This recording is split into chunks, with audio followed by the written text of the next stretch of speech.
கேளுங்கள், தேடுங்கள், கண்டடைவீர்கள். கடவுள் ஒன்றும் பிளாங்க் செக் இல்லை, எப்பயாவது எழுதுவாருன்னு நினச்சிக்காதீங்க. கேளுங்கள், பெற்றுக்கொள்வீர்கள். தேடுங்கள், கண்டடைவீர்கள். தட்டுங்கள், திறக்கப்பட்டுவிடும். அன்புக்குரிய சகோதர சகோதரிகளே, ஒரு நடந்த நிகழ்வு என்கிட்ட ஒருத்தங்க பகிர்ந்துக்கிட்டாங்க. ஒரு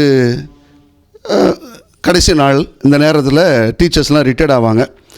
ஒரு 2வது படிக்கிற பையன், எங்கள் டீச்சர் ரிட்டையர்ட் ஆகிறாங்க, அவங்களுக்கு நாங்கள் பசங்கள்லாம் சேர்ந்து ஒரு கிஃப்ட் கொடுக்கணும்ப்பா, அதனால் ஒரு 20 ரூபா கொடுங்க அப்படின்னு சொல்லி அப்பாட்ட கேட்குறான். அப்பா என்ன சொன்னார், 50 ரூபா கொடுத்து இந்தரா நீ எடுத்துகிட்டு போடா அப்படின்னு சொல்லி.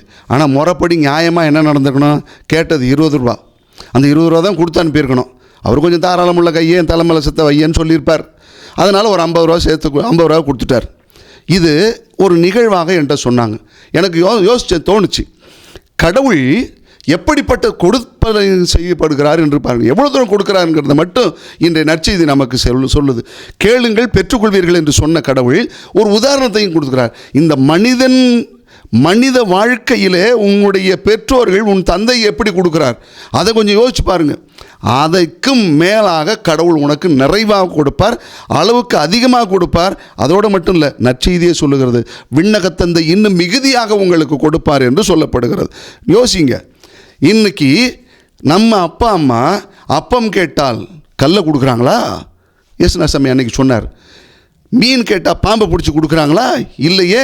ஆனால் அதற்கு பதிலாக அவர் இன்னும் அதிகமாகவே நமக்கு கொடுத்து கொண்டிருக்கிறார். நல்ல நம்பிக்கையோடு கேளுங்க. ஆண்டவரின் நம்பிக்கை, ஆண்டவரில் நீங்கள் கொள்ளும் நம்பிக்கை உங்களுக்கு இன்னும் அதிகமாகவே கொடுக்கும். 20 ரூபா இல்லைங்க, 50 ரூபா இல்லைங்க, 100 ரூபா கூட அந்த பெற்றோர் கொடுப்பாங்க. ஆனால் விண்ணகத்தந்தை அதுக்கு மேலாகவே கொடுப்பார்.